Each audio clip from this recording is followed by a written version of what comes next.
अस्सलाम वालेकुम।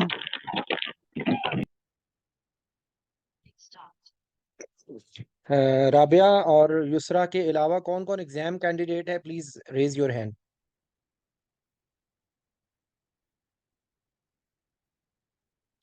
युसरा, आपसे पहला क्वेश्चन है मेरा। अ,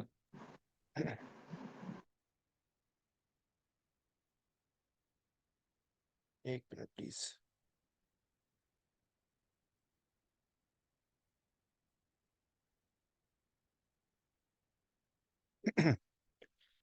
एक प्रेग्नेंट पेशेंट है, वो इमरजेंसी में प्रेजेंट हुई है with shortness of breath and the blood pressure is 70/40, heart rate is 110, SpO2 है 90%, 90 फ्लक्चुएटिंग बिटवीन 90 to 92%, इरिटेबल है और 30 वीक्स प्रेग्नेंट है।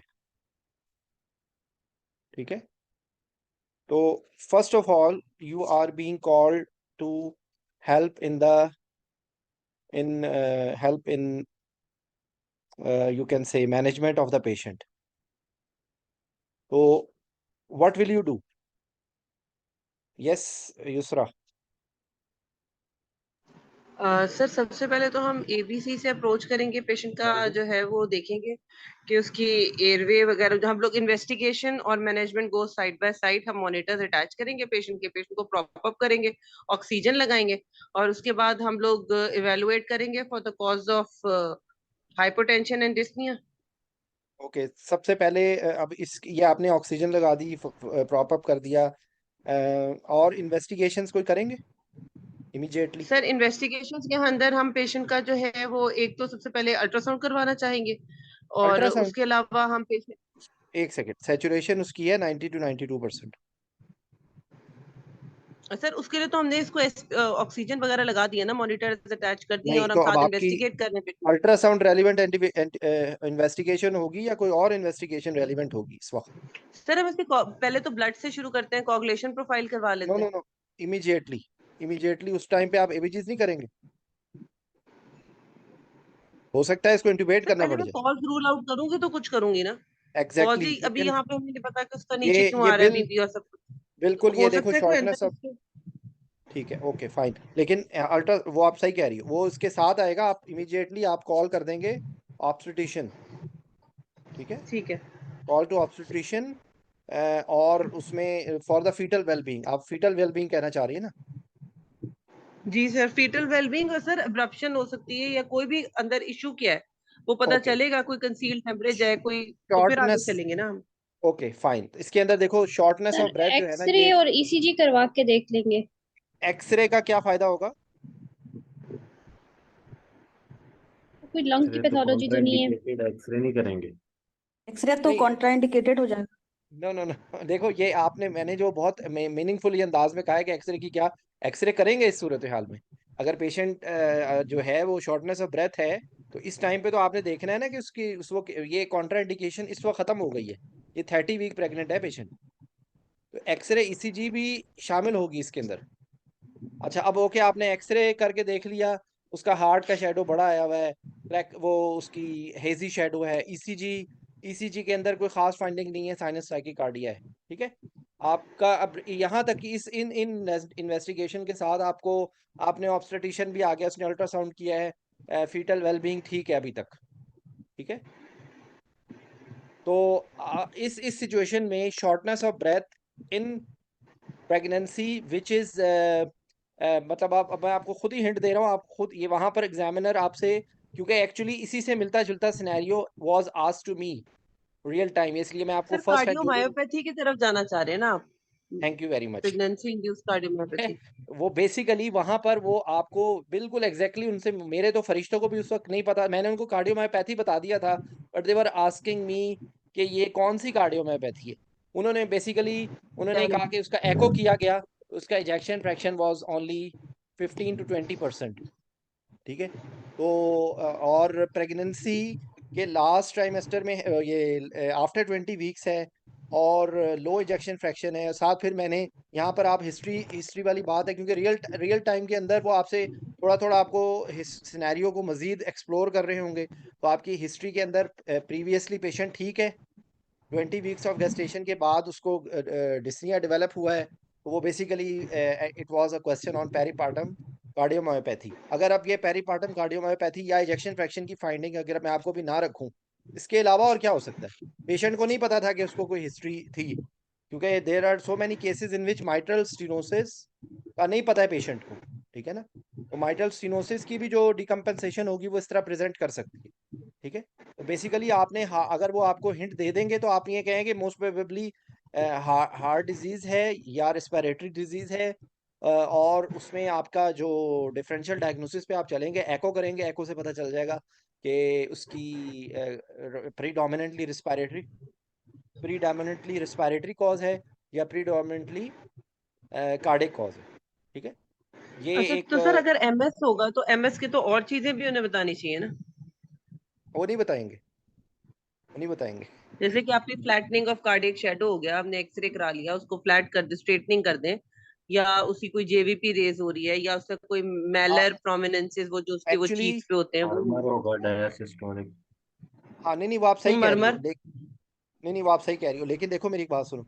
जब पेशेंट डिकम्पेंसेट हो जाता है ना, ये जो है ना, ये हैं typical classical features of mitral stenosis, ठीक है। लेकिन जब अब आप जस्ट इमेजिन करो ना, 30 वीक्स ऑफ प्रेगनेंसी के अंदर इनमें से कौन कौन सी चीज़ें उस तरह आएंगी, एक बात। दूसरी बात ये कि ये जो कार्डिक जो है ना, या एक्सरे की जो फाइंडिंग्स हैं, वो पीए व्यू में ज़्यादा बेहतर तौर पे पता चलेंगी या एपी व्यू में? एपी व्यू में तो कोई चीज़ रिलायबल होगी ही नहीं। ये पेशेंट इस वक्त आपका पीए व्यू का एक्सरे थोड़ी करवाएगा, ठीक है। तो ट्राई, आपकी बात बिल्कुल ठीक है, लेकिन एक्चुअली रियल टाइम में ना जो उसका जो डिफरेंशियल डायग्नोसिस है, वो इससे मिलता जुलता, अगर आपसे वो सिनेरियो पूछ रहे हैं तो आप बिल्कुल जजमेंटल होके, ज़रूरी नहीं है कि वो कार्डियोमायोपैथी पूछें, वो आपसे डिकम्पेंसेटेड वैल्वुलर हार्ट डिजीज के सिनेरियो को भी इससे मिलता जुलता सिनेरियो बता सकते हैं। तो आप ये बताएंगे कि हम उसकी हिस्ट्री एग्जामिनेशन और उसकी इन्वेस्टिगेशंस और एको की फाइंडिंग को कंबाइन करेंगे। हो सकता है कोई हिस्ट्री में उसकी पता चल जाए, उसकी कोई रोमाटिक हार्ट डिजीज की हिस्ट्री हो, या उसको कोई ऐसा कोई और सिम्टम्स पहले हों, ठीक है। और ईसीजी, अगर माइट्रल स्टेनोसिस है तो अगर वो इवन अनडायग्नोज है, तो आपने ईसीजी किया है, तो हो सकता है उसमें एट्रियल फिब्रिलेशन आ जाए, ठीक है। तो बेसिकली ये एक वहां पर आपने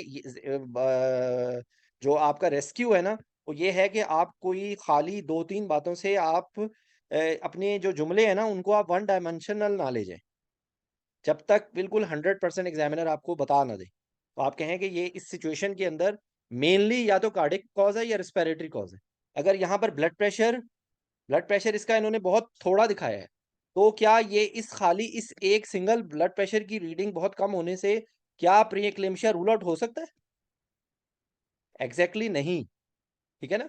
तो आप डिफरेंशियल जब बताएं, तो आप डिफरेंशियल में पहले कहें कि मोस्ट प्रोबेबली ये चीज़ें हैं, लेकिन आपने उसका एक्सरे किया, या आपने उसकी ईसीजी की, या आपने उसकी एको की, और वो सारी चीज़ें भी आ रही हैं, तो आपका हो सकता है फिर आप उसको कोरिलेशन में बाकी चीज़ों को देख लेंगे। आप उसका स्पॉट जो है, वो उसकी जो यूरिन है, यूरिन आ रही, उसके अंदर यूरिन एग्जामिनेशन के अंदर वो हो सकता है प्रोटीन्स आ रही हों, ठीक है, और उसको एडीमा हो, और उसको कोई और फीचर्स आ जाएं जो प्री एक्लेम्शिया की तरफ चले जाएं, ठीक है। तो प्री एक्लेम्शिया के पेशेंट में अगर ओवर डोजेज हो जाए मेडिकेशंस की, तो इस तरह का फीचर आ सकता है। ये मैं आपको सिर्फ, अव्वल तो ये एग्जाम में इतना कंफ्यूजिंग सिनेरियो कोई नहीं पूछेगा आपसे, लेकिन मैं आपको वैसे डिफरेंशियल डायग्नोसिस में आप उसकी जब बोलेंगे ना कि हिस्ट्री के अंदर कोई ऐसी चीज आती है कि कोई उसने ओवरडोज, हो सकता है दवाई की कोई ओवरडोज हो गई, या एक और चीज जो आपका है ना प्रीक्लेम्शिया एक्लेम्शिया, उसके अंदर भी हार्ट फेलियर हो सकता है, उसके अंदर एक्यूट एमआई या हार्ट फेलियर भी हो सकता है। तो जब वो हार्ट फेलियर में चला जाएगा और वो डीप कंपनसेटेड हो गया, तो उसके अंदर भी इस तरह की पिक्चर हो सकती है। लेकिन एक्चुअली रियलिटी में ये आपसे कोई इस तरह नहीं पूछेगा। ये मैं आपको जस्ट एक पॉइंट बता रहा हूँ कि जब आप आंसर दें तो आप उसमें कन्विक्शन के साथ दें। एक्सरे कहें कि इस तरह की सिचुएशन में, वैसे तो प्रेगनेंसी के अंदर एक्सरे नहीं किया जाता, लेकिन इस तरह की सिचुएशन में, डेस्परेट सिचुएशन में, जब आप पेशेंट को आपने एबीजीज, मैंने क्यों सबसे पहले, आप लोग अल्ट्रासाउंड बोल रही थी, मैंने आपको पहले एबीजीज बोला था, क्योंकि एबीजीज से आपका रेस्पिरेटरी फेलियर पता चल जाएगा। ठीक है। अगर वो बहुत ज़्यादा CO2 रिटेन कर रही है या PO2 क्रिटिकली लो हो गया है और शॉर्टनेस ऑफ ब्रेथ बहुत ज़्यादा है, सैचुरेशन कम हो रही है, तो हो सकता है आपको उसको इंटुबेट करना पड़े। तो ABGs के ज़रिए आप ये अपनी मैनेजमेंट को स्टार्ट कर सकते हैं। फिर ऑफ कोर्स जो आपने जो जुमला बोला था, resuscitation management and evaluation will go side by side, immediate multidisciplinary team call to ICU, may be this patient need to be shift. ये सारा कुछ करके जब ये उन्होंने आप से एग्जामिनर ने सारा कुछ इवैल्यूएट कर लिया, वो अगला फिर मोस्ट प्रोबेबली इस तरह से कोई भी सिनेरियो में आपसे पूछेंगे, ओके जो है ना, जो सर्जन है ना, उसको पेशेंट को ऑपरेट करना चाहता है, तो आप कैसे इसको एनेस्थीसिया देंगे, इस पेशेंट के अंदर एनेस्थीसिया कैसे देंगे, GA करेंगे वर्सेस स्पाइनल, ये पहला क्वेश्चन होगा। तो इसमें जीए करेंगे। Why, what will be the advantages of GA versus spinal और एपिड्यूरल? सर जीए के अंदर जो है वो हीमोडायनामिक कंट्रोल और एयरवे कंट्रोल जो है वो हमारे हाथ में होगा। तो ओके, टाइट्रेटेड डोजेस में बहुत जुडिशियस फ्लूइड के साथ और जो है ना वो हम अगर करेंगे तो विद प्रॉपर मॉनिटरिंग, तो जीए इसके लिए फिजिबल होगा। स्पाइनल ये जो जो है वो आपने एक तो पेशेंट जुमला अभी बोला है भी ना, हाइपोटेंशन में है। ये आपने जो जी जुमला बोला है ये बहुत अच्छा बोला है। इसके अंदर सिर्फ आप एक ऐड कर लो कि GA का जो इंट्यूबेशन का जो स्ट्रेस रिस्पॉन्स है ना, आप उसको ब्लंट कर लेंगे, स्ट्रेस रिस्पॉन्स को आप ब्लंट करेंगे, और इंडक्शन एजेंट जो है ना, वो आप कार्डियो प्रोटेक्टिव इंडक्शन एजेंट आप यूज करेंगे। ठीक है, ठीक है। ये मतलब आप एटॉमिक डेट का नाम ले लें। ठीक है, ठीक है। या आप साथ ये भी बोल लें, ये एक ये भी चीज ऐड कर लो, और एक और ये भी चीज ऐड कर लो कि this is a high risk patient, no anaesthesia technique is safe, so you just have to optimize your management, because if you will, even if you are giving GA और आपने जो उसको जो स्ट्रेस रिस्पॉन्स है उसको blunt नहीं किया, तो हो सकता है कि पेशेंट इंटुबेशन पे कोलैप्स हो जाए। ठीक है, तो ये चीज़, और दूसरे यहाँ पर आप एक और चीज़ इंडक्शन यानी कि GA की मैनेजमेंट में आप एक यहीं वहीं पर ही आप ये जुमला ऐड ऑन कर सकते हो कि इस पेशेंट के अंदर आपको इन्वेसिव मॉनिटरिंग की ज़रूरत होगी। इन्वेसिव, क्योंकि ये बहुत रेलिवेंट बात है, इसलिए रेलिवेंट बात है कि आप इस पेशेंट को अगर आप इंडक्शन करेंगे ना, तो आपके पास invasive blood pressure, arterial blood pressure आप उसका पहले लेंगे, ताकि जब आप इंडक्शन कर रहे हैं तो things will be in under your control, कि इस पेशेंट को जब GA देना है, तो एक तो आपने पहले बता दिया कि इसके अंदर कोई भी चीज़ सेफ नहीं है।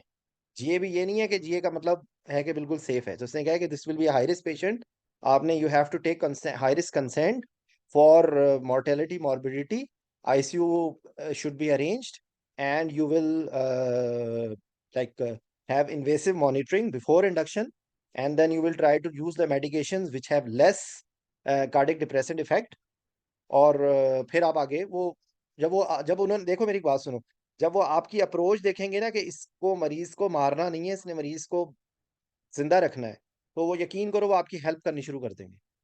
अगर आपने ये यही यही चीज़ मैं आप लोगों के अंदर डेवलप करना चाहता हूँ, या आप चाहता हूँ कि आप वो अपने ऊपर भरोसा करके वहाँ पर सेफ्टी को पहले बता दें।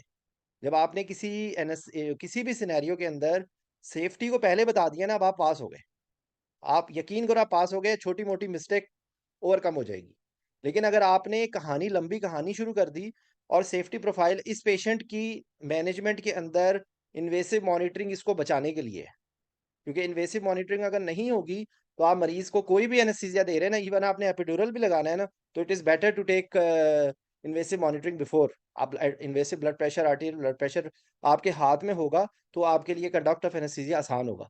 अब अगर कोई ये स्टेटमेंट दे कि भाई एपिड्यूरल या स्पाइनल का कोई एडवांटेज है इस पेशेंट में, स्पाइनल को तो चलो हटा दें, एपिड्यूरल को कोई एडवांटेज है वर्सेस GA? सर इसमें जी, हमने एसवीआर को लो टू नॉर्मल रखना होता है, इस वजह से एपिड्यूरल का बेहतर हो जाएगा। एक बात ये हो गई कि SVR को आप बेहतर तौर पे मैनेज कर सकते हैं, एक बात हो गई, और कोई दूसरी बात है?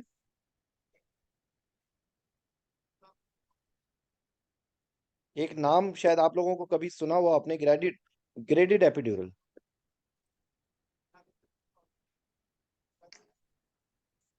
बेसिकली एपिड्यूरल के अंदर ना, आप उसकी डोज को ग्रेजुअली दे के आप उसका इफेक्ट ले सकते हैं, तो उससे सडन हीमोडायनामिक चेंजेस नहीं आएंगी।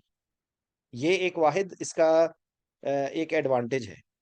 बाकी फिर मैंने वही कहा कि नथिंग इज सेफ, ये पेशेंट इज हाई रिस्क। तो एपिड्यूरल का सिर्फ ये एक एडवांटेज है। इवन यही यहीं पे मैं, क्योंकि ये इससे रिलेटेड बात है, यही जुमला आप माइट्रल स्टीनोसिस के अंदर जीए वर्सेस स्पाइनल वर्सेस एपिड्यूरल, तो स्पाइनल तो नॉट गुड, मगर एपिड्यूरल जो है ना, एपिड्यूरल का यही एडवांटेज है। या एक और इसमें एडिशनल बात यह है कि एपिड्यूरल फॉर एनाल्जीजिया, ठीक है, epidural with analgesia will be a very relevant thing to do, because with GA or even with pain this patient can decompensate। तो आप इस बात को डिफेंड कर सकते हैं कि माइट्रल स्टीनोसिस के पेशेंट में आपने जीए दिया है, लेकिन आप उसके अंदर स्ट्रेस रिस्पॉन्स को ब्लंट करने के लिए, उसको टैकीकार्डिया ना हो, उसको पेन ना हो, उसको कोई सिंपैथेटिक स्टिमुलेशन ना हो, कोई ऐसी चीज ना हो कि जिसकी वजह से माइट्रल स्टीनोसिस की वजह से जो उसकी हार्ट की कंडीशन है वो डिकम्पनसेट हो जाए, तो एपिड्यूरल को आप वहां पर बता सकते हैं। ठीक है, तो यही यही एक चीज है। बाकी बाकी वही judicious goal directed fluid therapy, you will try not to overload the patient.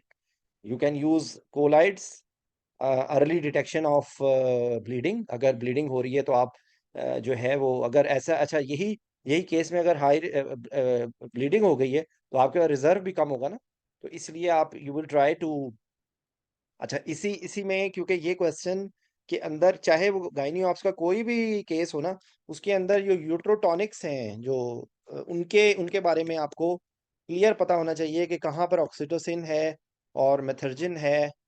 ठीक है, और कौन से होते हैं यूट्रोटॉनिक्स?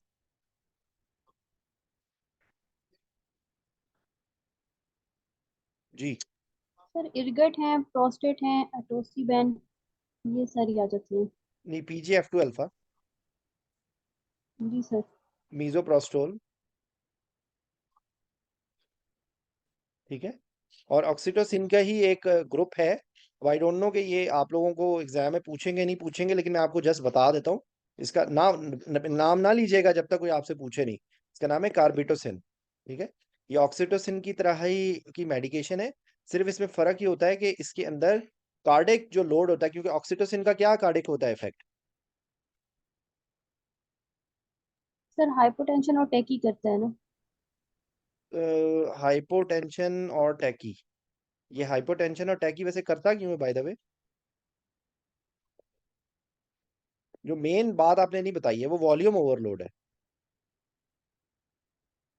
क्योंकि ये एडीएच एनालॉग है ना, oxytocin is like ADH, ADH की वजह से ओवरलोड हो रहा है। ठीक है, तो ये हाइपोटेंशन और टैकीकार्डिया भी है, ओवरलोड भी है, तो इसमें ये रिलेटिवली कम है। ऑक्सीटोसिन की कितनी डोज देनी चाहिए जो रिकमेंडेड है?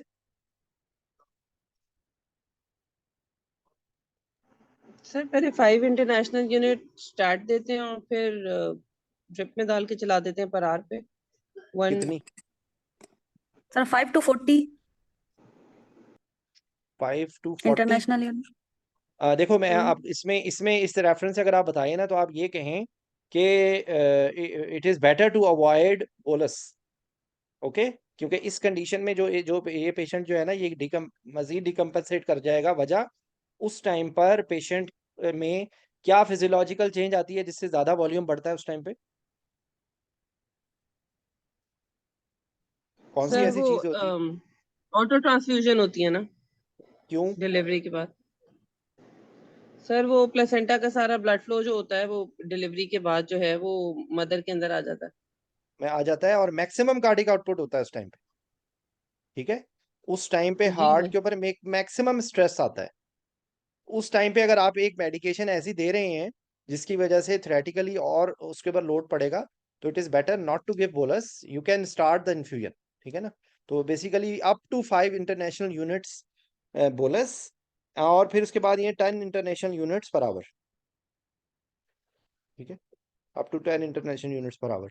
तो ये हो गया इसका मेथर्जिन। मेथर्जिन का क्या होता है, इससे क्या इफेक्ट आता है?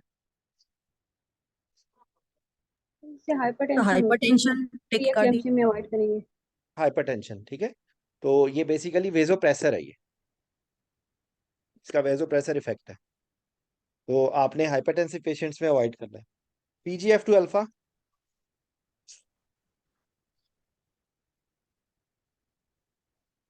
इससे क्या होता है ये भी सर जी? सर ये सर भी स्मूथ इससे मसल कंट्रैक्शन है तो ब्लड प्रेशर बढ़ेगा। ब्रोंको कंस्ट्रिक्शन होती है, ये एस्मा में अवॉइड ब्रोंकोस्पेज्म, करेंगे। ब्रोंकोस्पेज्म, ठीक है। और जो ये मीजोप्रोस्टोल है,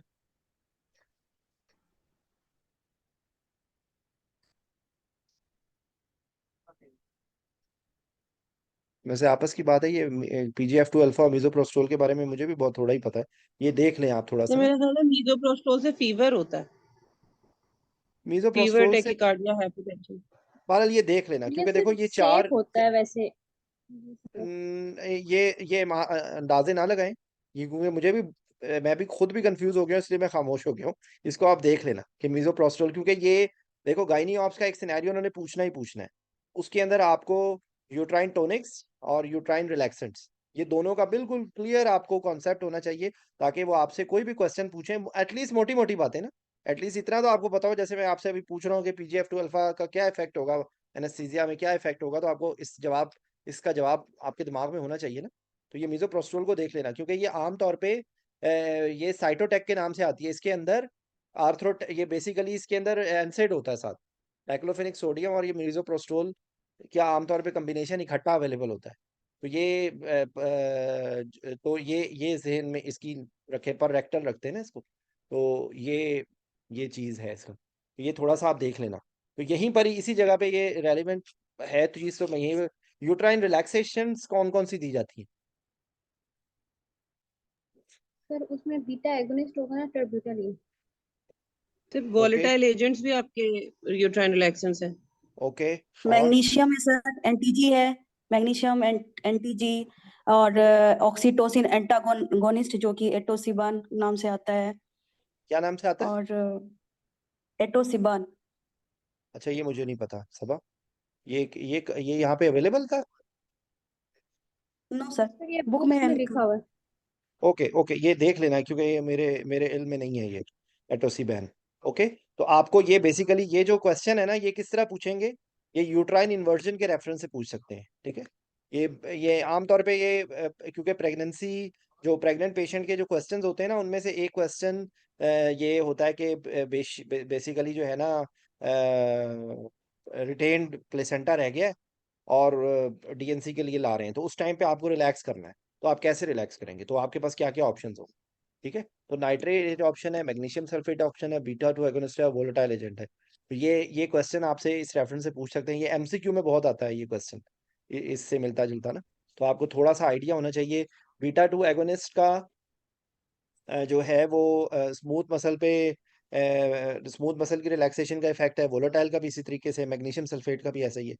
तो ये एक है जो आपको इस में पता होना चाहिए। जब कमिंग बैक टू यहाँ पर, जो एनेस्थेटिक एजेंट है ना, जो आपने इंडक्शन के लिए तो बता दिया, आपने मेंटेनेंस में ना आपने इनहेलेशनल एजेंट का ये जिक्र करना है कि इनहेलेशनल एजेंट्स के आपने ना लो मैक, लेस देन 1 मैक आप रखें, क्योंकि ज़्यादा होगा तो उसमें यूट्राइन जो है वो रिलैक्सेशन का इफेक्ट होगा एक बार। तो आप उसमें कह दें कि जब आप अदर एजेंट से आप हेल्प ले सकते हैं, कि आप उसको मिडाजोलैम और जो है वो यानी कि आप अगर it's not in this condition, लेकिन अगर आप क्या हीमोडायनामिक्स अलाउ करते हैं, तो आप प्रोपोफोल बेस जो है आप एनेस्थीसिया दे सकते हैं, अगर आपको इनहेलेशनल एजेंट से आपको ये इफेक्ट आ रहा हो रिलैक्सेशन का, ठीक है। बेसिकली ये एक सिनेरियो है जो आपसे पूछ सकते हैं। वो बाकी ये है कि पेरीपार्टम कार्डियोमायोपैथी का एक दो पढ़ लें कि उसकी क्या होती है, उसका डायग्नोस्टिक क्राइटेरिया क्या होता है, उसमें 2-3 चीज़ें यही जो मैंने बता दी हैं, शायद कोई 1-2 बातें और भी लिखी हों, तो आप आर्टिकल खोल के देख लीजिएगा, टाइम ज़ाया होगा अभी ढूंढने में। लेकिन बेसिकली ये है कि पेरीपार्टम कार्डियोमायोपैथी, माइट्रल स्टीनोसिस, अब इसी को ही हम थोड़ी सी 2-3 बातें जो रह गई हैं, वो बाकी सारी बातें तकरीबन सेम है कार्डियोमायोपैथी में, या माइट्रल स्टीनोसिस और माइट्रल रिगर्जिटेशन या एओर्टिक स्टीनोसिस, और क्योंकि प्रेग्नेंट पेशेंट के अंदर एओर्टिक स्टीनोसिस रिगर्जिटेशन आमतौर पे नहीं पूछते, वो माइट्रल रिडीज ही पूछते हैं, या वो माइट्रल स्टीनोसिस होगी, या वो माइट्रल रिगर्जिटेशन होगा, या कॉम्बिनेशन होगा। इवन अगर आपसे वो माइट्रल स्टेनोसिस कह रहे हैं ना, तो भी आप कह दें कि अक्सर सीवियर माइट्रल स्टेनोसिस के अंदर रिगर्ज भी हो जाता है। तो आपको कैसे डिफाइन करना है? आपको ऐसे डिफाइन करना है कि कौन सी, यानी कि किस लाइंस पे आप ट्रीट करेंगे, तो जो ज्यादा सीवियर है उसके ऊपर ट्रीट करेंगे, ठीक है? क्योंकि माइट्रल स्टेनोसिस में एक ऐसी स्टेज आएगी कि वो वाल्व का डायमीटर भी बिल्कुल खत्म हो गया और वो बिल्कुल ही कंट्रैक्ट होना खत्म हो गया, तो साथ रिगर्ज भी शुरू हो गया। तो ये एक छोटा सा पॉइंट है। जो वैल्वुलर डिजीज होती हैं, इन एडिशन टू जो उसका साइज हो गया, साइज की क्लासिफिकेशन देख लें, प्रेशर ग्रेडियंट की क्लासिफिकेशन देख लें, उसके अलावा जो इंपॉर्टेंट चीज होगी ना, जो जो एको की फाइंडिंग पे डिफाइन करेगा, वो एक चैम्बर हो गया, चैम्बर का अंदर क्लॉट हो गया, ठीक है? और pulmonary artery pressures, pulmonary artery pressure के रेफरेंस से आपको पता चलेगा कि इसमें जो है वो डिकम्पनसेशन कितनी हो रही है। और फिर उसके बाद फिर ऑफ कोर्स जो है वो आपका जो इजेक्शन फ्रैक्शन है, और राइट हार्ट का प्रेशर्स है। तो आपने जो सिवियरिटी को आपने पहले देख लिया, जो उसके अंदर इंपॉर्टेंट जो चीज़ होगी ना चैम्बर के रेफरेंस से, तो आपने उसमें एट्रियल फिब्रिलेशन और जो इंपॉर्टेंट चीज़ है वो एंटीकोagulation, ठीक है? मुझे इस वक्त ज़बानी याद नहीं है, लेकिन आप ये मैं आपको शेयर कर दूंगा, वॉरफेरिन इन प्रेगनेंसी, उसका एक अमेरिकन हार्ट एसोसिएशन का ही चार्ट है, वो मैं आपसे शेयर कर दूंगा, वो आप देख लेना। कि अगर वो आपसे पूछें कि भाई वारफेरिन वारफेरिन वैसे तो ट्रेटोजेनिक है, नहीं यूज़ की जाती, लेकिन आपने उसके अंदर ये मेरे जब जब ये मैंने पहली दफ़ा देखा था, तो मुझे उससे पहले यही कॉन्सेप्ट था कि वारफेरिन तो यूज़ की ही नहीं जा सकती प्रेगनेंसी में, लेकिन एक्चुअली वारफेरिन यूज़ की जा सकती है। मेरे ख्याल से लेस देन 5 मिलीग्राम जो डोज है ना, उसमें यूज़ की जा सकती है, लेकिन मुझे इस वक्त ज़बानी याद नहीं है आपको, ये मैं शेयर कर दूंगा अमेरिकन हार्ट एसोसिएशन का ये एंटीकोagulation, सॉरी, वारफेरिन का। अदरवाइज अगर वारफेरिन नहीं होगी, तो वारफेरिन का क्या ऑल्टरनेटिव होगा?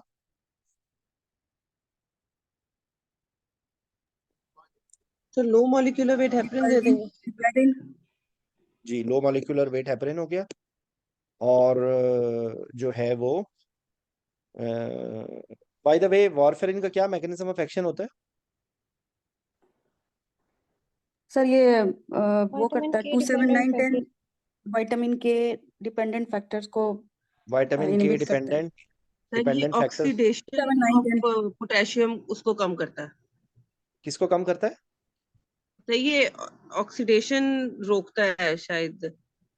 देखो, अब मैं आपको मुझे बताता याद हूँ, ये इसका आंसर अगर आपसे को पूछे ना कि वारफेरिन का क्या मैकेनिज्म ऑफ एक्शन है, तो स्मार्ट आंसर ये होगा कि इट इज एक्टिंग ऑन यानी कि इस वारफेरिन स्टॉप्स या warfarin reduces the production of vitamin के डिपेंडेंट क्लॉटिंग फैक्टर्स।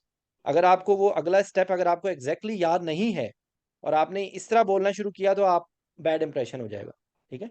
तो या तो आपको एग्जैक्टली याद है, नहीं तो आपने इतना भी बता दिया ना, तो आप पास हो गए।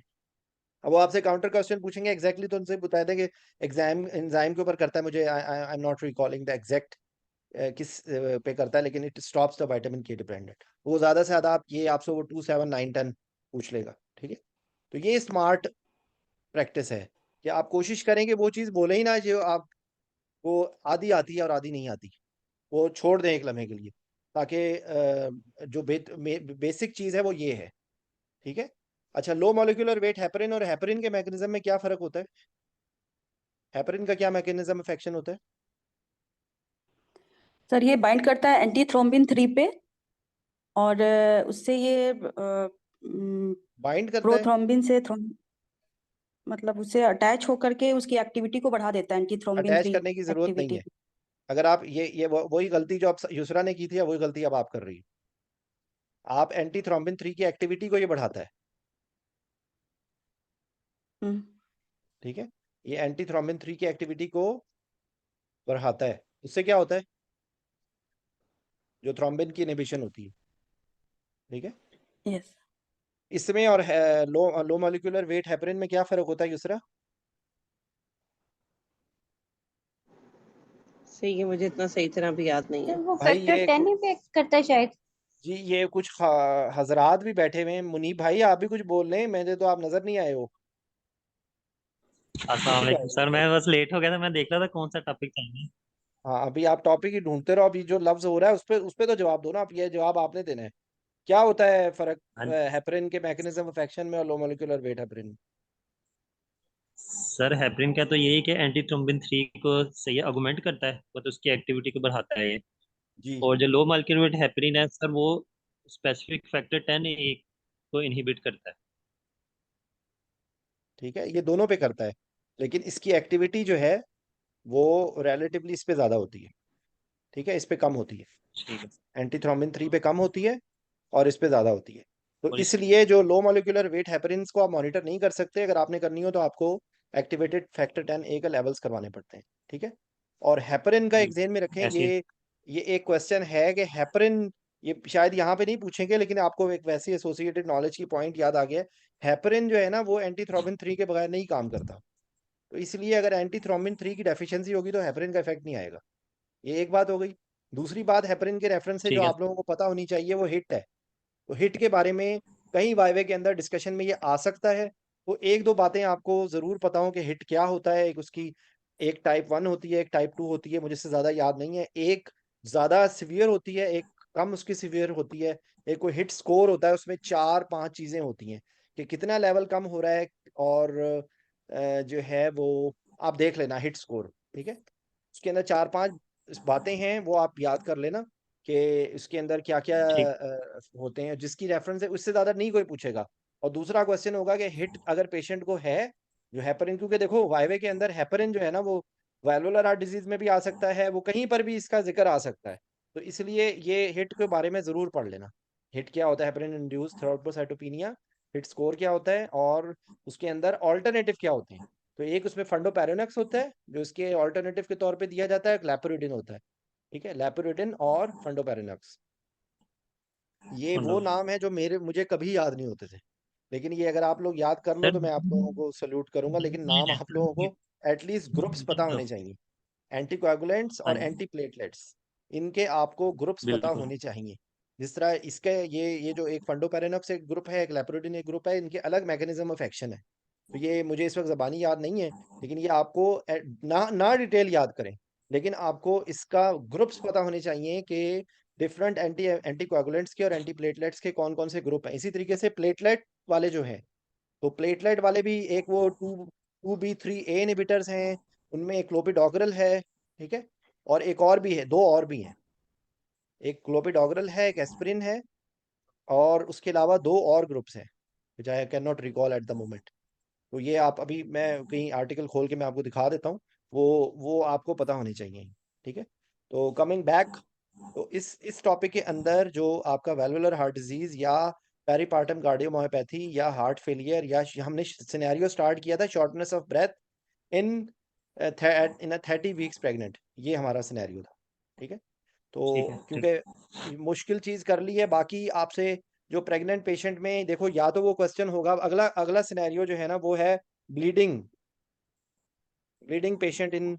तो ये क्वेश्चन आपके टिप्स पे होना चाहिए, क्योंकि प्लेसेंटा प्रीविया, प्लेसेंटा अक्रीटा, प्लेसेंटा परक्रीटा, ठीक है, और इनक्रीटा, और कौन कौन सी कॉजेज होती हैं ब्लीडिंग की। ब्लीडिंग इन ये एक मिनट, जिससे मैं पूछूं वही जवाब दे। अ, जी राबिया, आप बताओ, what are different causes of bleeding. Sir आपकी एंटीपार्टम हो सकती हैं और एक आपकी पोस्टपार्टम हो सकती हैं। जो एंटीपार्टम, एंटीपार्टम है उसमें आपका प्लेसेंटा प्रीविया, एक्रीटा, परक्रीटा, इंक्रीटा, वैसा प्रीविया हो सकता है। आपकी यूट्राइन रप्चर हो सकती है, आपका एब्रप्शन हो सकती है।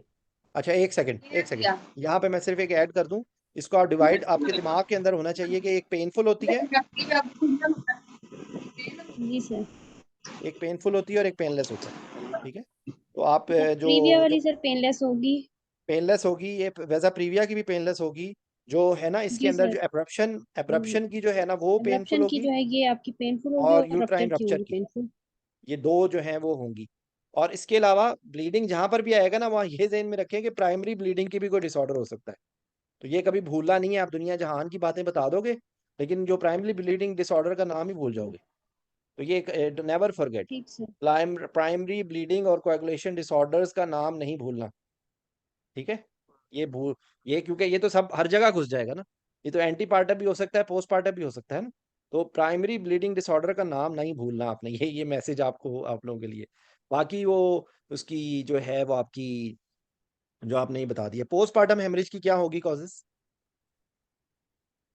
सर आपकी यूट्राइन इन्वर्जन होगी, रिटेन वो उसमें 4 T's आ जाते हैं। आपका ट्रोमा हो गया, आपका थ्रम्बिन हो गया, आपका टिश्यू रिटेन टिश्यू हो गया, रिटेन प्रोडक्ट ऑफ कंसेप्शन हो गया, और एटोनी। बोटॉक्स, एटोनी हो गया। जी सर। ठीक है। जो टोन हो गया, ट्रॉमा हो गया, टिश्यू हो गया, और चौथा ठीक है। सर थ्रोम्बिन का है कुछ, यानी कि यही क्लॉटिंग फैक्टर्स वाला ही। ठीक है। तो बेसिकली ये इन्हीं यही चीजें भी आपकी पोस्ट, ये एक ध्यान में रखें कि ये जो कॉजेज इसमें से आई है ना, ये पोस्टमार्टम हेमरेज भी कर देंगी।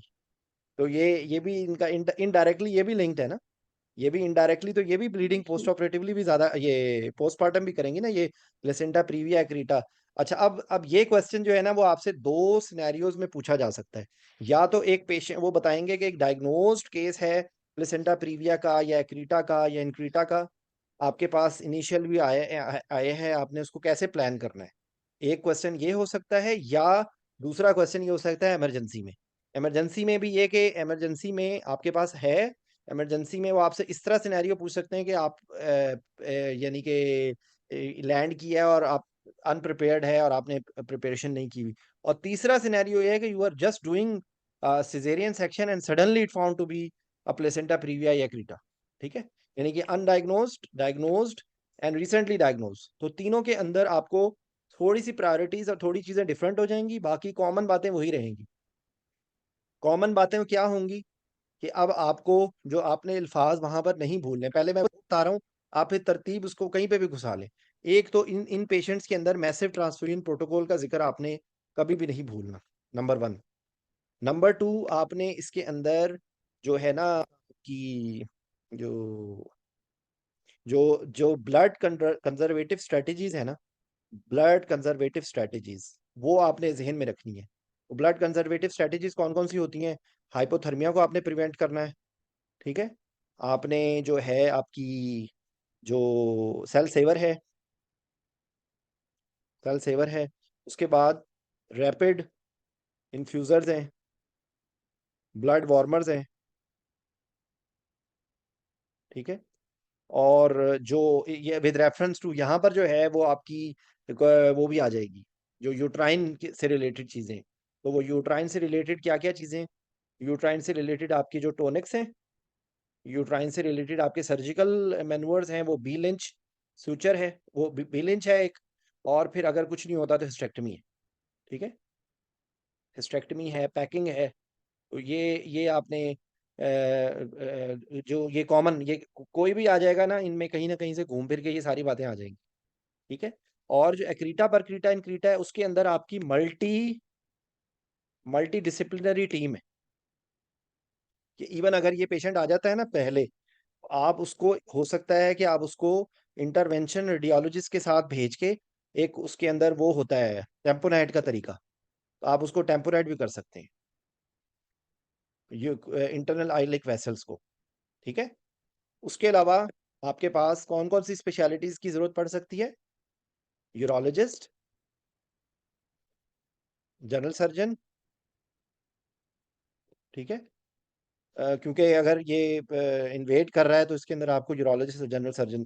और बाकी मल्टी डिसिप्लिन में क्या है कि आपका इसमें आईसीयू का बेड है, इसके अंदर आपको न्यूनोटोलॉजिस्ट का जिक्र करें कि भाई ये जो है इस पेशेंट बच्चे को के रेफरेंस से, अगर और इसके अलावा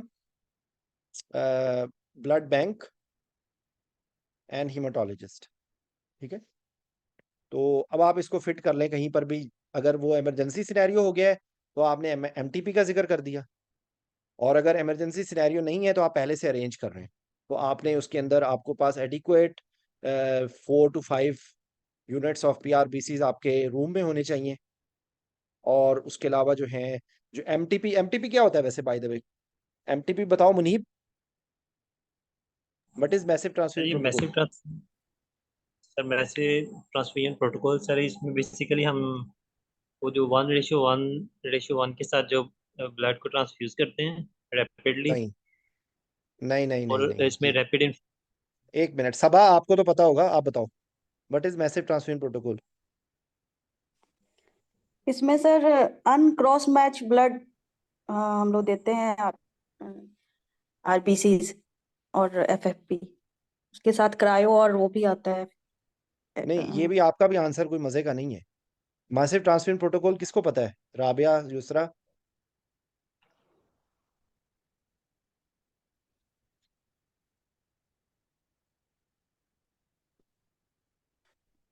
देखो आप जो सबा बता रही हो ना, एमटीपी भाई के वो शमेसी हॉस्पिटल में एक्टिवेट नहीं करते थे, एमटीपी एक्टिवेट करते थे सर। एमटीपी।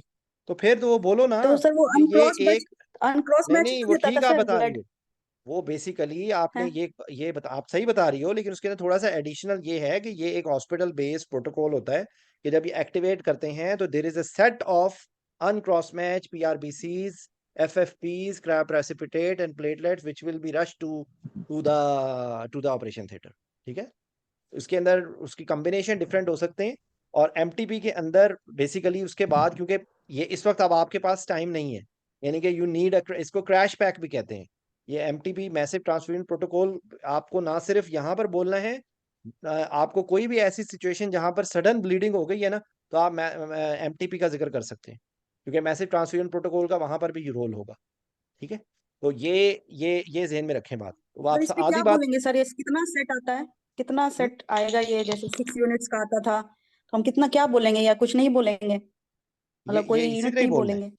एक मिनट मैं आपको दिखा देता हूँ, ये बेसिकली इसमें यही चीज है ना कि ये एक हॉस्पिटल, क्योंकि ये डिफरेंट हॉस्पिटल में डिफरेंट इसका वो हो सकता है combination.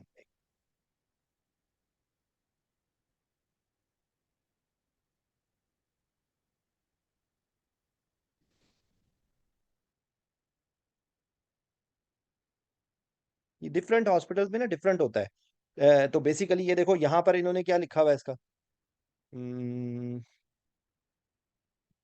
Senior call, senior clinician determine that patient need for maternal transfusion protocol. ठीक है, sorry, massive transfusion protocol activation. तो इसके अंदर उन्होंने क्या लिखा हुआ है, 4 यूनिट्स पीआरबीसीज, 2 यूनिट्स एफएफपीज। ये आपको ना डिफरेंट उसमें, ये देखो, इसमें मेरा टाइम ज़ाया होगा, मैं आपको ना एग्जैक्टली इसका इसका कॉम्बिनेशन ये देखो, is to rapidly replace lost whole blood volume, platelets और fibrinogen, reassess frequently to see if goals. नहीं, ये नहीं है। बेसिकली जो मैसिव ट्रांसफ्यूजन प्रोटोकॉल की एक्टिवेशन, ये एक हॉस्पिटल वो बेस प्रोटोकॉल होता है जिसमें एक set number of uncross match blood and blood products will be immediately provided to the operation theatre. ठीक है, ये है इसका।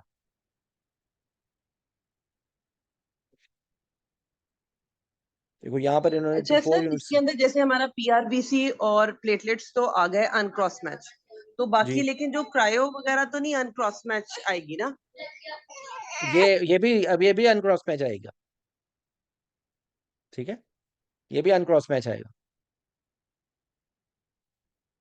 और इसके अंदर जो तो दो सर ओ दवाइयां, नेगेटिव आएगी? ओ नेगेटिव या ओ पॉजिटिव। ठीक है, ओ नेगेटिव और ओ पॉजिटिव।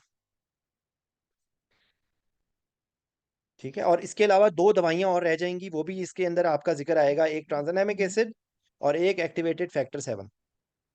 ठीक है, बिल्कुल। और यहाँ पर आप उसकी जो जो अगला जो कैसे आप उसको मॉनिटर करेंगे, तो आपने एक तो असेसमेंट करनी है कि ब्लड लॉस कितना हो रहा है। तो असेसमेंट थ्रू सर्जिकल, जो आपके गॉज हैं, जो सक्शन बॉटल है, या आपके पास सेल सेवर है, ये 3 चीज़ें हैं। उसके अलावा जो है आपका हीमोडायनेमिक्स है। तो हीमोडायनेमिक्स में आप क्लासीफाई करेंगे क्लास 1 2 3 4। तो ये क्योंकि ये आपके टिप्स पे होना चाहिए कि कितने कितने हार्ट रेट कम होता है, कितना ब्लड प्रेशर कम होता है, कितना यूरिन आउटपुट होता है, कॉन्शियस लेवल होता है, जो क्लिनिकल जो पैरामीटर्स होते हैं वो। और उसके बाद आपका असेसमेंट, और फिर अगले स्टेप में एबीजीज, और उससे अगले स्टेप में थ्रोम्बोएलास्टोग्राफी या रोटम। क्योंकि इन्हीं इन्हीं की बेसिस पे आपने उसको डिफाइन करना है। साथ आप उसके जो क्योंकि जब ऐसा blood massive transfusion, sorry, massive bleeding हो गई है ना, तो अब आपने अगले स्टेप में बता देना है कि बेशक आपने पेशेंट को सर्वाइव भी कर लिया है ना, तो this patient will be at risk of development of DIC. तो आपने उसको एफडीपीज और डी डायमर्स, उनको आपने और फिब्रिनोजिन लेवल को आपने पोस्ट ऑपरेटिवली भी आपने उनको मॉनिटर करना होगा, ठीक है। और साथ यहाँ पर आपका जब भी आप मैसिव ब्लड ट्रांसफ्यूजन करेंगे, तो जो मैसिव ब्लड ट्रांसफ्यूजन से रिलेटेड प्रॉब्लम्स है, वो आपका हाइपोथर्मिया है, वो आपके एरिथमियाज हैं, वो आपकी इलेक्ट्रोलाइट इम्बैलेंस है, वो कैल्शियम से रिलेटेड है, पोटेशियम से रिलेटेड है, और फिर लेटर ऑन तो आप उसको बता देंगे कि that patient whosoever is receiving massive blood transfusion, तो that will be at risk of. तो ये जो सारी बातें ये लिखी हुई हैं, यही बातें हैं जो आपके दिमाग में होनी चाहिए, क्योंकि ये वाइवे में ये पूछा ही पूछा जाना है। तो ये यहीं पर अल्टीमेटली इसी से रिलेटेड ही गुफ्तगू होगी आपकी, जो क्योंकि आपका पर्पस क्या होगा इस सिचुएशन में, आपने किस चीज को प्रिवेंट करना है, आपने प्रिवेंट करना है लीथल ट्रायड को। क्योंकि अगर आपने इस सिचुएशन में आपने पेशेंट को नहीं प्रॉपरली मैनेज किया, तो ये पेशेंट लीथल ट्रायड में जा सकता है, इस पेशेंट को डीआईसी हो सकता है, इस पेशेंट को जो कॉम्प्लिकेशंस हैं जो एंटिसिपेट आप कर रहे हैं, आपने उनको मैनेज करना है। जी क्या मैसेज है ये? O negative for females, yes. Female in reproductive age. Yes, you are absolutely right. ठीक, क्योंकि O negative is a very rare blood group. O negative को आप स्पेयर करेंगे उसमें।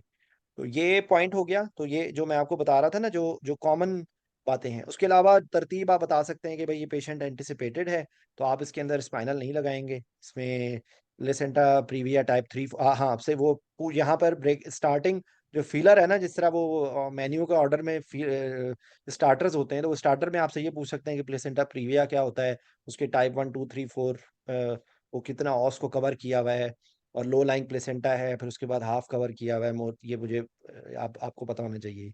और प्लेसेंटा एक्रीटा इनक्रीटा परक्रीटा के बारे में वो आपसे पूछ सकते हैं स्टार्टर में। और उसके बाद फिर आपने है यही है कि आपने जो मैंने आपको सारी बातें बता दी हैं तरतीब से ना, कि आप इसको थोड़ा सा आप इसको रीऑर्गेनाइज कर लेंगे कि भाई अगर सडनली पेशेंट ब्लीड कर गया है, तो आप you will activate massive transfusion protocol, you will call for help, emergency large bore IV cannulas, अगर आपको इमरजेंसी में सडनली आपने कर लिया है।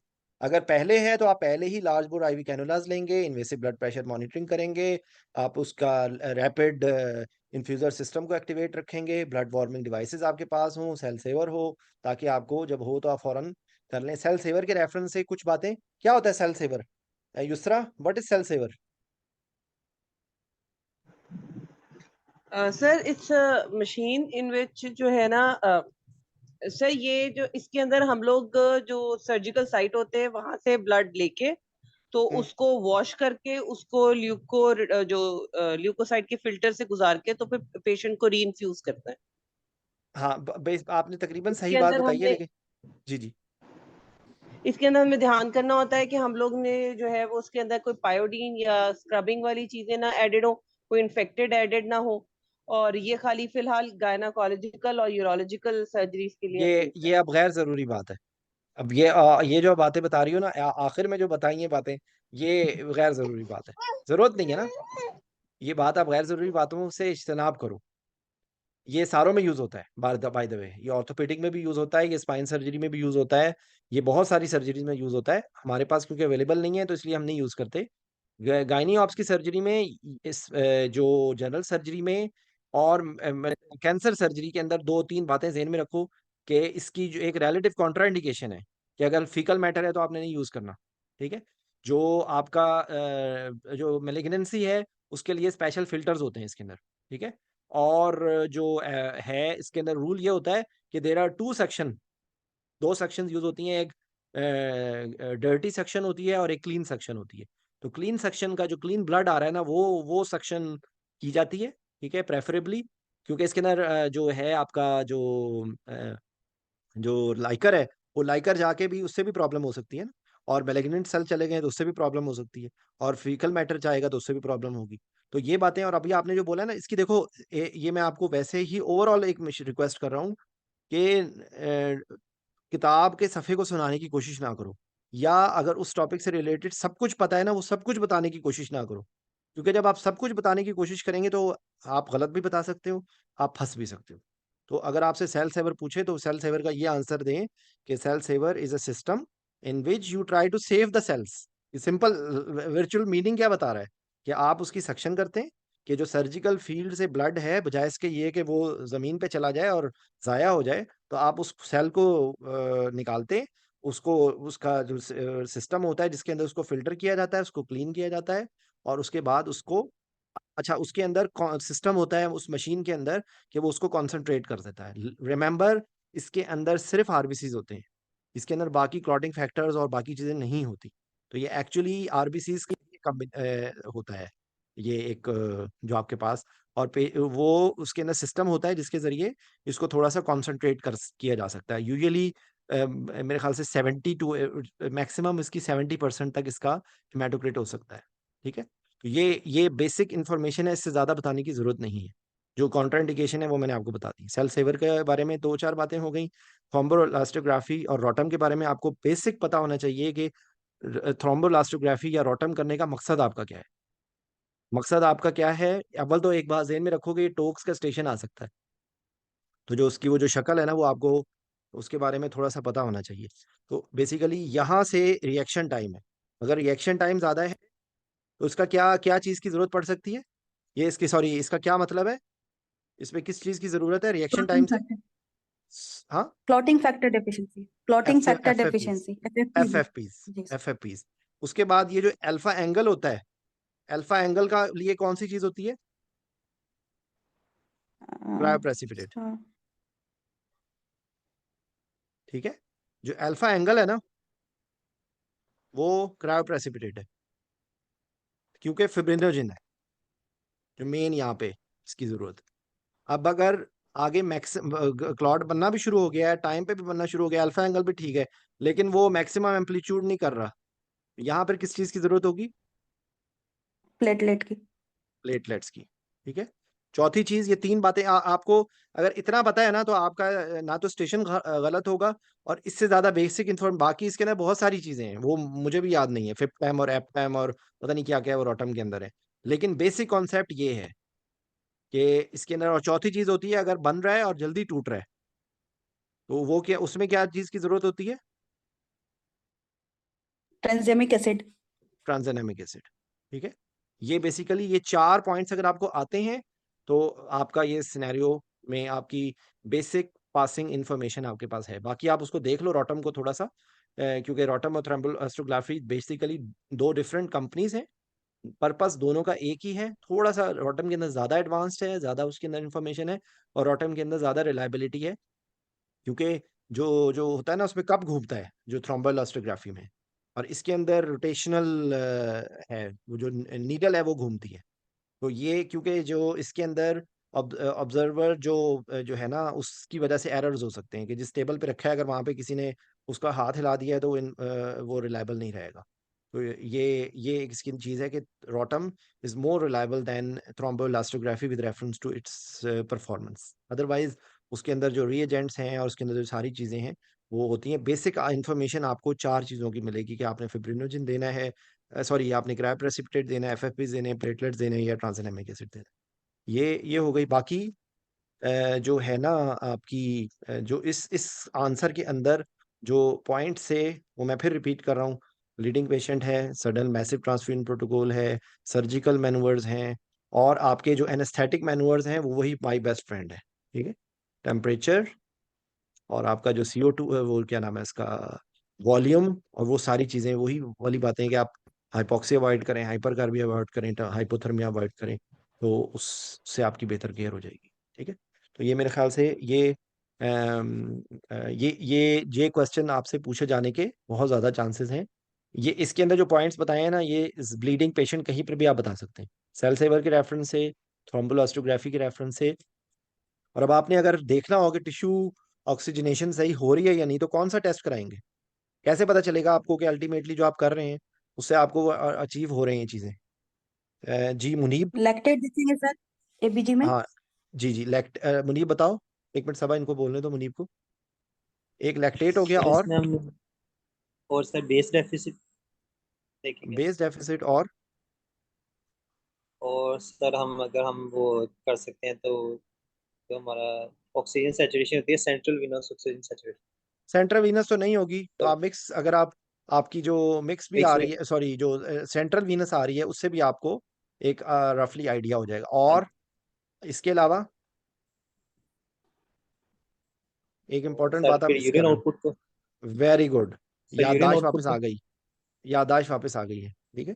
और आपके क्लिनिकल पैरामीटर्स हैं, तो क्लिनिकल पैरामीटर्स, उसमें यूरिन आउटपुट, लैक्टेट और जर्नल जो है। और उसके बाद एक और इम्पोर्टेंट चीज होगी जो आपकी जो है ना, क्योंकि आपने हमको बताया ना कि पर्पस आपका है लिथल ट्राइएड से बचाना, ठीक है। और इस सिचुएशन के अंदर ये पेशेंट को डीआईसी में जा सकता है। जब डीआईसी में जाएगा तो वहां पर ऊजिंग हो रही होगी। तो ये सारी चीजें आपको, जो सर्जिकल साइट का जो है ना, वो भी आपको बहुत कुछ बताएगा, ठीक है। तो ये बेसिकली ये ब्लीडिंग पेशेंट के अंदर कहीं पर भी आप ये चीजें बता दोगे ना, they are correct, they are absolutely correct. तो बाकी सर्जिकल मैनुअल में या तो पैकिंग कर देंगे, या बीलिंच लगा देंगे, या हिस्टेक्टमी कर देंगे, ठीक है, या किसी चीज को लाइगेट कर देंगे। वो यूट्राइन आर्टरी की लाइगेशन होगी, या उसको एम्बोलाइज कर देंगे।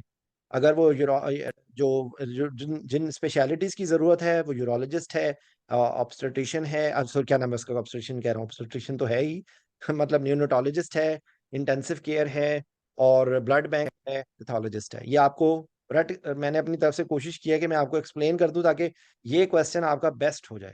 क्योंकि ये वहां पर टेबल वाइवे में, या इवन लॉन्ग केस के अंदर भी, टेबल वाइवे में तो ये पूछे जाने के बहुत ज़्यादा चांसेस हैं। ब्लीडिंग पेशेंट के अंदर यही सारी बातें, आपने सीओ कैल्शियम को मैनेज किया, आपने हाइपरकलीमिया को मैनेज किया, आपने टेम्परेचर को मैनेज किया, आपने जो जो उसके जो अर्ली कॉन्सिक्वेंसेस और लेट कॉन्सिक्वेंसेस, आइडेंटिफिकेशन ऑफ, हाँ, इसी के अंदर एक टेबल टोक्स के रेफरेंस से एक सिनेरियो कि how to avoid blood transfusion reactions. जी, कैसे ब्लड को चेक कैसे करते हैं? सर इसमें हम पहले उसका नंबर चेक करेंगे ना, जो ब्लड बैग के साथ हमारा नंबर आएगा, एमआर नंबर होता है, और फाइल का नंबर होगा उसको, और फिर और पेशेंट का जो आईडी कार्ड होगा, वह तीनों चीजों को मैच करेंगे। हाँ जी, ठीक है ना। क्योंकि आपने मिसाल के तौर पे जो बैग आया, आपने उसको उसी पेपर के साथ चेक कर लिया, वो बैग भी ठीक था और वो एमआर नंबर भी ठीक था, लेकिन वो पेशेंट को, ठीक है। तो ये बहुत इंपॉर्टेंट, जो तीसरा है ना, कि आपने पेशेंट की आइडेंटिफिकेशन से उसको करना है। ये एक बात हो गई। उसके बाद आपके फाइल पे सर उसका हमने फिर ब्लड ग्रुप आपके पास लिखा हुआ होना चाहिए, ठीक है। और उसके बाद ये है कि आप हमेशा क्रॉस मैचिंग। जी, क्रॉस मैच जरूर करना है। इसके क्रॉस अलावा मैच जब तो वो तो ट्रांसफ्यूजन स्टार्ट ये बेसिकली नॉट करेंगे तो इनिशियली ब्लड स्लो। स्लो चलाएंगे, ठीक है, स्लो चलाएंगे। और यहाँ पर ये है कि ब्लड ट्रांसफ्यूजन रिएक्शन जो जनरल एनेस्थीसिया के अंदर आपको सबसे पहला साइन क्या मिल सकता है, या सबसे इंपॉर्टेंट, क्योंकि देखो टैकीकार्डिया ब्लड प्रेशर ना बताना, क्योंकि टैकीकार्डिया ब्लड प्रेशर तो एनेस्थेटिक इफेक्ट से हो सकता है। जो एक चीज जो आपको इमीडिएटली, अब ये भी रैश भी ना बताना, क्योंकि रैश भी पेशेंट कवर सर हुआ है नहीं पता हिमोचूरिया। चलेगा। हीमोचूरिया भी हो सकता है, लेकिन उससे भी पहले हीमोचूरिया इज करेक्ट आंसर, ठीक है। सैचुरेशन कम होगी। सैचुरेशन कम नहीं, हाई एयरवे प्रेशर याद रखें। ये नॉट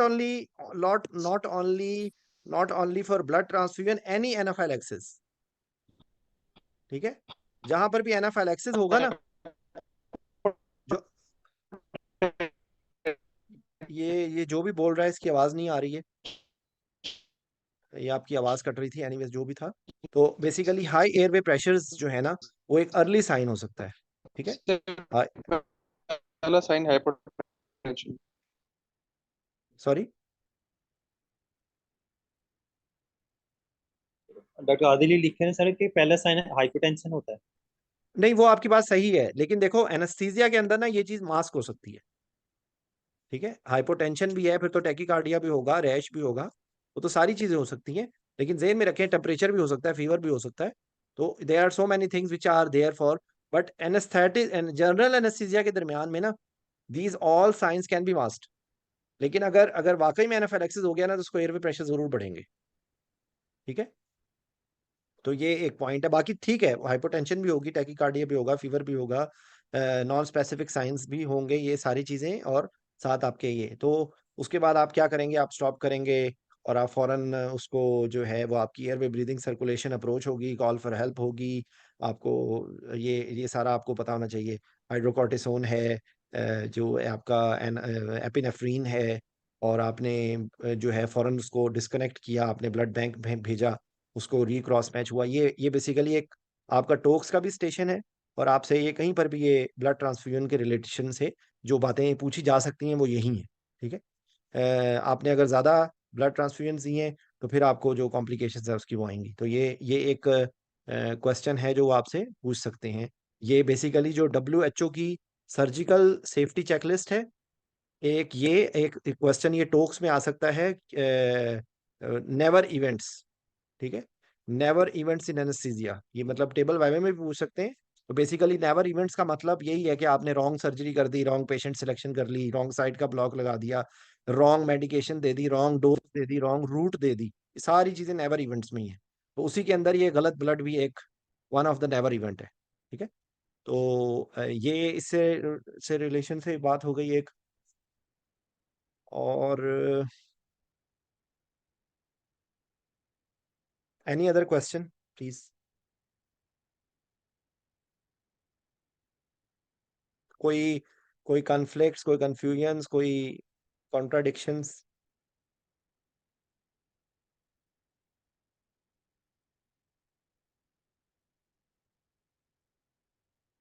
अच्छा, उसके बाद आप ध्यान में रखें कि एक क्वेश्चन आपसे लोगों से वो पूछ सकते हैं DNC का, ठीक है।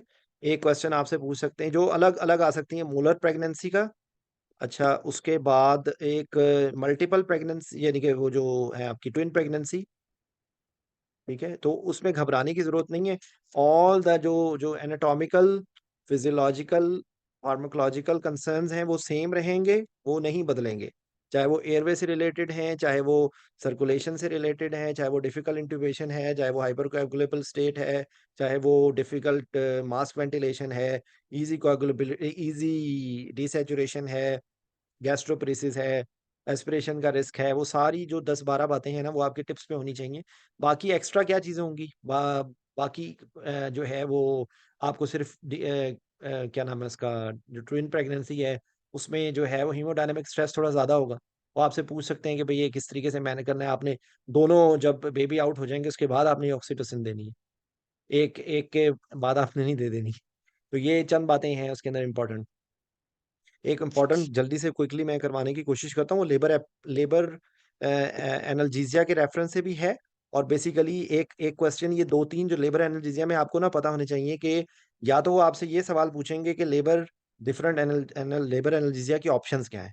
तो वो तो फार्माकोलॉजिकल और नॉन फार्माकोलॉजिकल और वो सारा कुछ है। दूसरी उसके अंदर है कि एक्टिवेशन कैसे करनी है। तो वो आपको जेहन में ये रखना चाहिए कि अगर आप ज़्यादा हैवी डोज देंगे तो उसके अंदर मोटर हो जाएगा। और चांसेस ये, क्योंकि ये क्वेश्चन आपसे टोक्स में भी पूछ सकते हैं with reference to epidural counselling.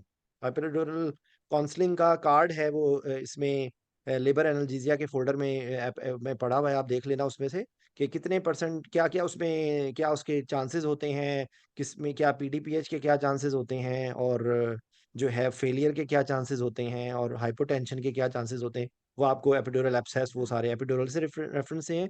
फिर उसके बाद जो इससे जो रिलेशन है ना वो सिजेरियन सेक्शन का इससे नहीं है ताल्लुक, लेकिन जो है ना इंस्ट्रूमेंटल डिलीवरी के चांसेस बढ़ जाएंगे। और अगर आपने हैवी डोज दिया है तो उसके अंदर ये कॉम्प्लिकेशंस होने के ज़्यादा चांसेस होंगे, ठीक है। एक बात हो गई। तो आपने यूजुअली आपको उसका लेवल पता होना चाहिए कि फर्स्ट स्टेज में आपको T10 तक का लेवल चाहिए, T10 to L1 उसकी सप्लाई है यूट्रस की, और सेकंड स्टेज में आपकी सैक्रल रूट्स भी इन्वॉल्व हो गई हैं। तो वो लेबर पेन पाथवे का आपके दिमाग में होना चाहिए। कैसे आपने इनिशिएट करना है। फिर जो इंपॉर्टेंट क्वेश्चन है ना वो आपसे पूछेगा कि इन आपने लेबर एपिड्यूरल लगाया हुआ है और आप पेशेंट को इनकम्प्लीट एनाल्जेसिया हो रहा है, तो आपने उसको कैसे मैनेज करना है। तो इसका आंसर आपके जहन में होना चाहिए। वो यही है कि आप उसको असेस करेंगे, आप उसकी प्रोग्रेशन ऑफ लेबर देखेंगे कि वो कहाँ तक है। पहले वो उसका चार्ट देखेंगे, पहले उसको कितनी डोज चल रही थी, अब क्या अभी क्या इंक्रीज्ड रिक्वायरमेंट की वजह से हो रहा है, या बेबी डिलीवर हो मतलब लाइक कि डायलिटेशन ज़्यादा हो गई है। तो आपने उसको सिटिंग डोज का आप जिक्र कर सकते हैं। अगर बिल्कुल इफेक्ट नहीं आ रहा, या आप उसकी जो इफेक्टिवनेस की है, तो आप थोड़ा सा कैथेटर को विड्रॉ कर सकते हैं, ठीक है। उसके बाद आपकी जो है ना आपकी एक सैडल ब्लॉक का जिक्र आप कर सकते हैं, ठीक है। और क्या ऑप्शंस होंगी, एक पोटेंडल नर्व ब्लॉक है जो जो सर सैक्रल। लेबर में सैडल ब्लॉक का कहना है। जी जी, बिल्कुल। जो ये हमारे हमारे मुल्क में नहीं लगाया जाता, लेकिन बहरहाल जो इसकी सैडल ब्लॉक परफॉर्म कैसे करते हैं? सैडल ब्लॉक यार बिठा के, मतलब बेसिकली सिटिंग पोजीशन में ना। अब आपको सैक्रल रूट चाहिए, जस्ट लाइक सैडल का क्या मतलब होता है, वो घोड़े की जो कोहान से होता है ना, ये उससे रिलेटेड है कि जब आप बैठेंगे तो वो ही नर्व रूट्स ब्लॉक होंगी कि जो हैं। तो उसमें बेसिकली ये एक ऑप्शन है। परफॉर्म प्रैक्टिकली स्पीकिंग आमतौर पे नहीं किया जाता, क्योंकि लेकिन जो हाई ऑब्स्ट्रक्टेड सेंटर्स हैं वहाँ पर ये होता है। ये आपको ऑप्शन के अंदर आपने ये बतानी है बात, ठीक है। और इसी से मिलता जुलता क्वेश्चन जो है ना, वो आपका एनेस्थीसिया में आ सकता है कि एक सिजेरियन सेक्शन हो रहा है, और एक सिजेरियन सेक्शन बेबी आउट होने के बाद अब आपको पेशेंट को पेन हो रही है, तो आपने इनएडिक्वेट जो है या ऑगमेंटेशन आपने कैसे करनी है। तो उसके अंदर आपने ये ज़हन में रखना है कि प्रैक्टिकली हम बहुत कुछ कर रहे हैं, वो केटामीन और बहुत सारी चीज़ें, लेकिन दे आर नॉट सेफ। आपने ये आंसर देते हुए ज़हन में रखना है कि अगर आपको ज़रा सा भी मार्जिन, आपको आपके आंसर में डाउट आ रहा है, तो आपने ये पहले बोलना है कि if you have any doubt, the patient will lose the airway, so it is better to intubate the patient. ठीक है, क्योंकि अगर आपने उनको कोई ऐसी अनसेफ चीज़ आपने बताई, और पेशेंट की मैनेजमेंट के अंदर आपने उसको ऐसी दवाई बता दी कि जिससे उसका एयरवे लूज हो जाएगा ना, तो प्रैक्टिकली तो हम बहुत कुछ कर लेते हैं, लेकिन एग्जाम में नहीं ये बातें बतानी। तो एग्जाम में आपने यही कहना है कि if you have any doubt, आप उसको एनालिसिस करेंगे कि क्या है। अगर वो ट्रैक्शन कर रहे हैं तो आप सर उसको थोड़ी सी रीअश्योरेंस भी होगी, और उसके अंदर डिफरेंट ऑप्शंस हैं जो आप यूज़ कर सकते हैं। कॉडल का पूछा था, वो भी कि कई जगहों में लिखा हुआ है। यस, एनीवेज, तो असल में नमाज का टाइम हो गया है, तो मेरा ख्याल है आज के लिए इतना काफ़ी है। गायनी ऑफ से रेफरेंस से अगर आपको कोई भी और सवाल हो तो मुझसे पूछ लीजिएगा। कल इंशाल्लाह फिर पीडियाट्रिक को इसी तरह डिस्कस कर लेंगे। ये गायनी ऑफ तो खैर मैंने कई दफ़ा डिस्कस किया है। यहाँ पर इसकी प्लेलिस्ट में आप देख लीजिएगा। अ, लेकिन ये ज़हन में रखें कि जो मेन मेन जो प्रॉब्लम्स हैं ना, वो आपको पता होनी चाहिए गायनी ऑप्स की। उसके अंदर आपको जो altered physiological, pharmacological, anatomical considerations हैं, वो आपको टिप्स पे होनी चाहिए। गायनी ऑप्स की नज़र आ रहा है जी। इसमें मैंने ना सारे सिनेरियोज डिस्कस किए थे, इवन इवन वो भी डिस्कस किया था एक दफ़ा, डीके इन प्रेगनेंसी। ये सारी चीज़ें आपको यहाँ पे मिलेंगी। ये क्विक रिव्यू है, फिर उसके बाद प्रीक्लेम्शिया, एक्लेम्शिया है, पीआईएच है, मैसिव ऑब्स्टेट्रिक हैमरेज है, एंटीपार्टम हैमरेज है, maternal collapse, amniotic fluid embolism है, और उसके बाद जो है डीके इन प्रेगनेंसी भी किया था, पेरीपार्टम कार्डियोमायोपैथी भी किया था, लिवर एनाल्जेसिया। ये आप नज़र मार लीजिएगा, जाहिर बात है टाइम कम है। कोई क्वेश्चन आपको स्पेसिफिक हो, मैंने सर ये ओवरऑल में। लेबर एनाल्जेसिया का कोई आर्टिकल होगा सर? जी, आपने वो, अनफॉर्चुनेटली मुझे दुख इस बात का है कि आप लोग आर्टिकल्स कभी आप लोगों ने लिफ्ट कराने की कोशिश ही नहीं की है। ये कभी फोल्डर सर देखा है वो आपने? मिलते ही नहीं है, जब भी मैंने वेरी खोलने की गुड। कोशिश नहीं की है वो नहीं नहीं नहीं इतना नहीं ढूंढना बेटा, पड़ता है, मिलता ही नहीं है मुझे राबिया कुछ। देखो मेरी बात सुनो, इसमें कौन सी मुश्किल बात है, मुझे बताओ। ये आपने आर्टिकल्स के फोल्डर में गए, ये सामने गायनी लिखा हुआ है, ठीक है। अब ये गायनी के वो आप अंदर चले जाओगे तो यहाँ पर आपको सामने देखो, मुझे बताओ इसमें कितना टाइम लगा है। ट्राई थोड़ा सा, मैं सर ये ये नहीं कह जैसा रहा हूँ आप। आपके पास आ रहा है ना, ऐसा मेरी स्क्रीन में नहीं आता। क्यों नहीं आता आपकी स्क्रीन में? तो आप अपनी स्क्रीन का इलाज कराओ, क्योंकि ये इसी तरह ही है ये, बिल्कुल ठीक है। ये सामने आपके नजर आ रहा है, लैपटॉप में खोलो, लैपटॉप में आपको नजर आ जाएगा। मोबाइल में नहीं अगर समझ आ रहा तो लैपटॉप में खोल लो, ठीक है। देखो आर्टिकल्स के अंदर जो टॉपिक्स है ना, ठीक। वो अब आप लोग देखोगे, अगर आप लोगों को फर्स्ट ईयर रेजिडेंसी में कोई आप लोगों को ये बताए कि खुदा के वास्ते ये मनहूस जो किताबें हैं उनका पीछा छोड़ दो, तो कौन सी ऐसी नॉलेज की चीज़ है जो इसमें अवेलेबल नहीं? ये आपको पता है, ये 2019 का ना ये अपडेट था, ये था ही डेडिकेटेड फॉर ऑब्स्टेट्रिक एनेस्थीसिया। यकीन करो, अब मैं बैठ के सोचता हूँ हम लोगों के पास, मैंने जब पढ़ाई की थी उस वक्त तो ये चीज़ें नहीं थी अवेलेबल। ये तो देखो 2017 के बाद तो मेरी पढ़ाई का चैप्टर क्लोज्ड है, लेकिन इसके अंदर इतना अच्छा लिखा हुआ है। ये आपको ना असल में पता है प्रॉब्लम क्या है, सिर्फ एक ज़हन में रखें, ये कम से कम आप लोगों का तो वक्त गुजर गया, लेकिन खुदा के लिए आगे लोगों को बताओ। आगे लोगों को खाली ये बात कह के कि मॉर्गन पढ़ना है, मॉर्गन से ही सवाल आता है, ये चीज़ हमारी नस्लों को तबाह कर रही है। सबसे बड़ी की बात ये है कि जो प्रोफेशनल, जो पोस्ट ग्रेजुएशन स्टडी होती है ना, वो टॉपिक ओरिएंटेड होती है, वो बुक ओरिएंटेड नहीं हो ही नहीं सकती, क्योंकि एनेस्थीसिया की कोई किताब है ही नहीं कि जो सारे एस्पेक्ट्स को कवर करती हो, क्योंकि anaesthesia is a relatively new speciality. पिछले 40-50 साल के अंदर ये डेवलप हुई है, तो अभी सोर्सेज अवेलेबल ही नहीं है। मैं गारंटी से कह सकता हूँ कि कोई एक भी किताब इस काबिल है ही नहीं कि जिसके अंदर सारी चीज़ें कवर की हुई हों। और उसका नतीजा ये होता है कि वो जब आपसे सवाल पूछते हैं तो आपके पास उनके आंसर नहीं होते। तो ये इसके अंदर आर्टिकल्स में बेतहाशा अच्छी बातें लिखी हुई हैं। तो आपके लिए हाँ, जो अभी एकदम से क्विकली आ गया है कि सीपीआर के अंदर, गायनी ऑप्स के अंदर क्या चीज़ें थोड़ा सा हाई अप करते हैं। विद इन 4 मिनट्स आपने सिजेरियन करना है, जो लेफ्ट यूट्राइन टिल्ट है वो करनी है। ये 2-3 बातें एक्स्ट्रा हैं, बाकी अदरवाइज सारा कुछ सेम है। ऑब्स्टेट्रिक जो जो आपका एयरवे की मैनेजमेंट है उसके अंदर जेन में रखना है ये बात कि इसके अंदर आपकी 2 चीज़ें डिफाइन करेंगी। एक फीटल डिस्ट्रेस और दूसरे जो है ना, क्योंकि नॉर्मली तो आप जो है वो आपका आप अवेक कर देंगे, इसके अंदर आप अवेक नहीं कर सकते। अवेक आप उस सूरत में करेंगे अगर फीटल डिस्ट्रेस नहीं है। तो ये 2 बातें सिर्फ डिफरेंस है, बाकी it's an anticipated difficult airway. तो इसके अंदर ये क्वेश्चन नहीं है कि आपने तो आप उसमें मेरे ख्याल प्लान बी या प्लान ए, मुझे तो याद सही तरह नहीं है, वो दास का एल्गोरिदम प्रैक्टिकली तो जब आ जाता है ना तो वो दिमाग से निकल जाती हैं चीज़ें। भाई एक प्लान ए नहीं होता इसमें, प्लान बी नहीं होता इसमें, डायरेक्ट आप प्लान सी पे जाते हैं, समथिंग लाइक दैट। तो यानी कि इसके अंदर आपने डिफाइन जो करना है वो आपकी जो चीज़ होगी वो फीटल डिस्ट्रेस की बेस पे होगी, कि अगर फीटल डिस्ट्रेस होगा तो आप you have to proceed with the surgery. अगर आपने सुप्राग्लॉटिक एयरवे डिवाइस आपने डल गई है तो आप उस पर सर्जरी को प्रोसीड करेंगे। You can not awaken the patient, ठीक है, क्योंकि अगर फीटल डिवाइस हुआ तो वो भी अल्टीमेटली पेशेंट को ही मतलब वो मॉर्बिडिटी मॉर्टेलिटी तो उसमें फिर उसी की होगी। ठीक है, ये मेरे ख्याल इसमें यहाँ पे होगा ये।